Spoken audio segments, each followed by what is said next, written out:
তার পিতার মৃত্যুর পর থেকেই অমিত তার আন্টির বাড়িতে থাকতেন। যেহেতু তাকে প্রশ্ন করার জন্য কেউই ছিল না, অমিত তার ইচ্ছা মতো জীবনযাপন করতে থাকেন। কেউ যদি আমাদেরকে একটা ছোট কথা বলতো, আমরা প্রচণ্ড রেগে যেতাম, তার বিনিময়ে তাকে আমরা মারতাম। তো যখন আমরা একজনকে মারতাম, আলটিমেটলি একজন আরেকজন ভয় পেত। সো এই জিনিসটা আস্তে আস্তে আস্তে আস্তে কেমন জানি একটা আমাদের মধ্যে একটা আমাদের অ্যাটিটিউডে এই জিনিসটা চলে আসে যে লাইক কাউকে আমরা যদি ডাউন করে দিই তাহলে আমরা হয়তো সেরা হতে পারবো। শীঘ্রই তার বন্ধুরা তার জন্য সবকিছু হয়ে ওঠে এবং অমিত তার জীবনধারার পছন্দ করতে শুরু করেন। তো মনে হতো দিস ইজ এভরিথিং। সেই সময়টাতে ওই সময়টাতে আমার মনে হতো যে এটাই হচ্ছে living, this is living. And পুরো স্পষ্ট মনে আছে যে যখন এই জিনিসগুলো আমরা করতাম তো আমরা লাইক একটা ফিল হতো যে না, আমরা কিছু একটা করছি। যদিও অমিত তার ইচ্ছা মতো জীবনযাপন করছিলেন, কিন্তু এমন একটা সময় এলো তখন তার জীবন নিয়ে সে সুখী ছিল না। আমি বুঝতে পারছি যে আমার লাইফটা ডে বাই ডে নিচের দিকে চলে যাচ্ছে, নিচের দিকে চলে যাচ্ছে। আমি সেই জিনিসটা ফিল করতাম, আর তখন আমার অনেক গিল্ট হতো, ভেতরে আমার অনেক গিল্ট হতো। আমি বুঝতে পারছিলাম না যে আমি ওখান থেকে বেরোবো কি করে, আমি সেই জিনিসটা থেকে আমি মুক্ত হব কি করে। এবং তারপর একদিন একটি তর্ক একটি বড় ঝগড়ায় পরিণত হয়ে ওঠে এবং অমিত তার দল থেকে বেরিয়ে আসে। ঘটনাটি তাকে চিন্তা করতে বাধ্য করেছিল।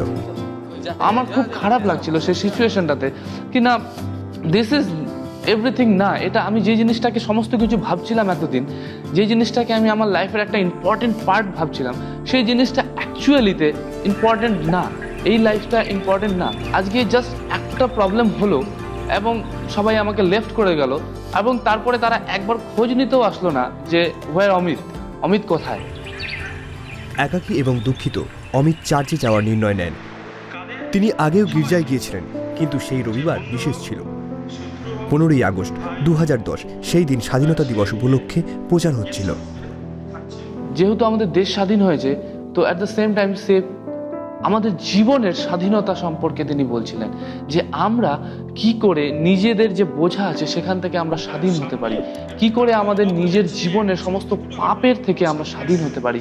তো যেহেতু আমার জীবনটা ওই সময়টাতে একটা বোঝার মধ্যে আটকে ছিল, যেহেতু আমার জীবনটা একটা আলাদা পাপের মধ্যে ডুবেছিল, আমি সেখান থেকে স্বাধীন হওয়ার কথা আমি ভাবতেও পারিনি। অবিলম্বে অমিত স্বাধীনতার গভীর অর্থটি বুঝতে পেরেছিলেন। তারপরে আমি আস্তে আস্তে জানতে পারলাম যে প্রভু যিশু কি করে তিনি আমাদের জন্য নিজের প্রাণকে দিয়েছেন এবং তিনি আমাদের সমস্ত বাঁধন থেকে কি করে মুক্ত করেছেন, এবং সেই বিষয়টা আমি জানতে পারি। এবং ওই সময়েতে আমি নিজেকে প্রভু যিশুর হাতে সমর্পণ করি, কারণ প্রভু যিশু তিনি বলেছেন যে তোমরা সমস্ত বোঝ আমার উপরে দাও, আমি তোমাদেরকে বিশ্রাম দেব। তো সেই কথাটা আমার হৃদয়ে অনেক টাচ করে। সেই দিন প্রথমবার অমিত প্রভু যিশুতে তার স্বাধীনতা খুঁজে পেয়েছিলেন। আমি আমার হাঁটুতে চলে গেছিলাম এবং আমি অনেক কাঁদছিলাম, কাঁদতে কাঁদতে আমি প্রভুকে বলছিলাম, প্রভু আমার জীবনে আমি অনেক ভুল করেছি, আমি জানি না কোনো মানুষ আমাকে ক্ষমা করতে পারবে কিনা, প্রভু আমি তোমার এগেনস্টে অনেক ভুল করেছি, তুমি আমাকে ক্ষমা করো। এবং সেই সময় লাইক একটা ফিলিং হলো যে হয় না 50 কেজির বস্তা যদি আপনার মাথায় থাকে এবং আপনি অনেক বোঝে দাবি, সাডেনলি সেটা আপনার মাথা থেকে নিয়ে নেওয়া হয়, যে ফিলিংটা হয়, সেই ফিলিংটা আমার জীবনেতে আসলো যে কিছু একটা আমার ভেতর থেকে বেরিয়ে গেল, লাইক কিছু একটা আলাদা ফিলিং, যে কিছু একটা বোঝ ছিল, সেই বোঝটা আমার জীবন থেকে বেরিয়ে গেল। এবং ওই সময় আমি ফিল করলাম যে না, আমি ক্ষমা পেয়েছি। দিনের পর দিন অমিত তার বন্ধুদের কাছ থেকে দূরে যেতে থাকে। প্রভু যিশুর সাথে তার এই ব্যক্তিগত সম্পর্ক তার জীবনে একটি নতুন অধ্যায় নিয়ে আসে, তা হলো গান গাওয়া। একটা গান ছিল, তুঝ বিন মেরে মসিহা ইয়ে জীবন ভি ক্যা হ্যায়। এই গানটা আমার খুব ভালো লাগে, কারণ কি এই গানটা আমার জীবনের সাথে সিমিলার ছিল। কারণ কি গানের মধ্যে যে লিরিক্স গুলো আছে যে পাপো কা সাগর ইয়ে कैसा बहता ही जा रहा है ऐसे दशा से बचा कर नैया तू पार लगा दे।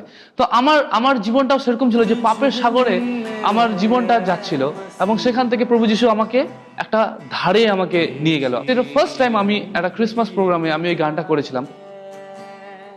ঈশ্বরের নির্দেশনায় অমিত দাস বর্তমানে তার ব্যাচেলার্স ইন থিওলজিতে অধ্যয়ন করছেন। আজকে অমিত প্রভু যিশুতে সেই সম্পূর্ণতা খুঁজে পেয়েছিলেন, তিনি সেইটি সকলের মধ্যে সমান ভাগে ভাগ করে নেন। এটাই আমি বলতে চাই যে ইউথ ফ্রেন্ডসদেরকে আমাদের কি, আমরা এই জগতের মধ্যে অনেক জায়গায় আমরা আমাদের হ্যাপিনেসকে খুঁজে বেড়াই। সেটা হতে পারে আমাদের গার্লফ্রেন্ডসদের সাথে, সেটা হতে পারে আমাদের ফ্রেন্ডসদের সাথে, হতে পারে আমরা পাবে গিয়ে আমরা আড্ডা করছি। ইভেন এখনকার যে ইয়াংস্টার্সরা রয়েছে, আমরা অনেক সময় আমরা সমস্ত কিছুকে আমরা সেই জায়গাতেই আমরা আমাদের হ্যাপিনেসকে খোঁজার চেষ্টা করি, বাট ট্রু হ্যাপিনেস এটা না। ট্রু হ্যাপিনেস হচ্ছে প্রভু যীশু খ্রিস্টতে, যিনি আমাদেরকে জীবন দিয়েছেন।